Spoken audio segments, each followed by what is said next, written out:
क्या आपको मालूम है कि दिल्ली का 69% परिवार प्रदूषण से प्रभावित है। परिवार का कोई ना कोई सदस्य प्रदूषण से बीमार है। दिल्ली में कातिल हवा का शिकंजा लगातार कसता जा रहा है। अहम सवाल है कि इस कहर को रोकने के लिए जरूरी कदम क्यों नहीं उठाए जा रहे हैं।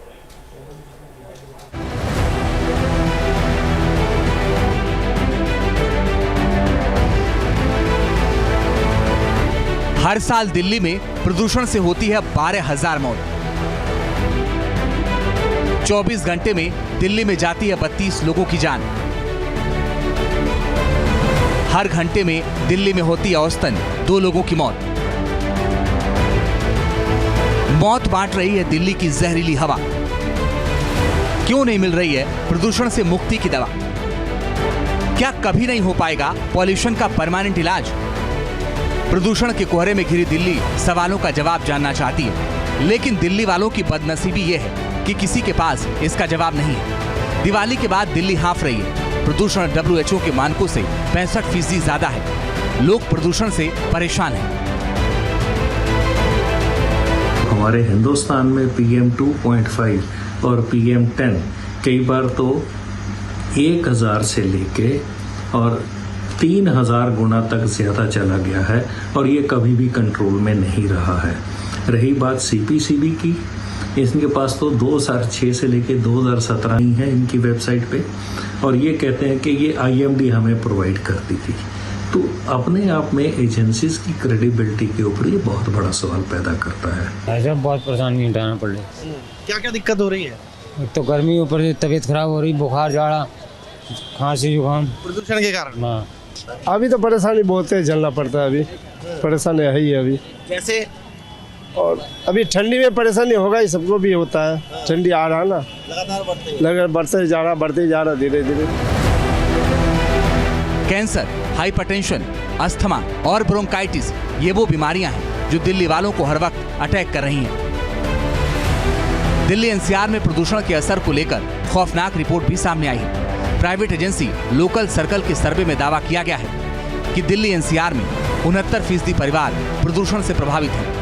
62% परिवारों में से कम एक सदस्य की आंखों में जलन है। 46% फैमिली में किसी न किसी मेंबर को जुकाम या सांस लेने में तकलीफ है। 31% परिवारों में एक सदस्य को अस्थमा से परेशानी है। ये आंकड़े बता रहे हैं कि दिल्ली वालों पर किस तरह प्रदूषण का शिकंजा कसता जा रहा है। दिल्ली की हवा में जहर बढ़ता जा रहा है। PM 2.5 और PM 10 जो है ये लंग कैंसर को बढ़ावा देते हैं, अस्थमा को बढ़ावा देते हैं, कार्डियोवास्कुलर डिसीजेस को बढ़ावा देते हैं, और उसके अलावा हार्ट BP बढ़ा हुआ BP और स्ट्रेस, ये सब कुछ इन्हीं की वजह से है।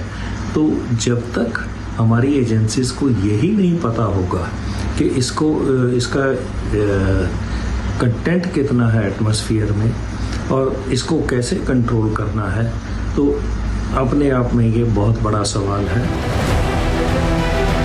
दिल्ली का दम घुट रहा है। लगातार मरीजों की संख्या में बढ़ोतरी हो रही है। 2 हफ्ते में गले में खराश और खांसी से पीड़ित लोगों की संख्या 36% से बढ़कर 69% हो गई है। इसके अलावा एयर प्यूरिफायर का इस्तेमाल करने वाले परिवार 2 हफ्ते में 18% से बढ़कर 23% हो गए हैं। ये आंकड़े दिल्ली में बद से बदतर होते हालात को बयां कर रहे हैं। दिल्ली में हालात हेल्थ इमरजेंसी जैसे हैं। देखिए, पहले PM 2.5 मटेरियल समझना पड़ेगा कि पर्टिकुलेट मैटर जो 2.5 माइक्रोन से कम है वो आपके सांस के रास्ते ब्लड वेसल्स के द्वारा हार्ट, लंग, किडनी तक पहुंच सकता है। तो एक तो सबसे ज़्यादा जो प्रॉब्लम इस वक्त हो रही है कि एक डेटा के अकॉर्डिंगली करीब 21,000 लोगों से जब सर्वेक्षण किया गया तो 69% में सांस की तकलीफ, गला खराब, ये सब पाया गया, और 61% में आँखों का इरिटेशन पाया गया because of poor air quality. अब हम जैसे देख रहे हैं कि 500 AQI मतलब आप हैजार्डस है, जो एयर है वो टॉक्सिक एयर है, एक तरह से वो गैस चैम्बर है। तो इससे सांस की बीमारियां और आँख की बीमारियां तो हम देख रहे हैं, लेकिन जो नहीं देख रहे हैं वो आपको हार्ट अटैक बढ़ सकते हैं, आपके किडनी डैमेज हो सकते हैं, आपके लिवर पे असर आ सकता है। ये जो चीज़ है वो ज़्यादा खतरनाक है। दिल्ली में हेल्थ इमरजेंसी है, लेकिन लगता नहीं इसकी चिंता किसी को है।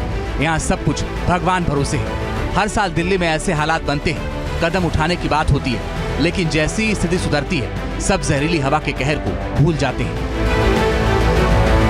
Team news nation.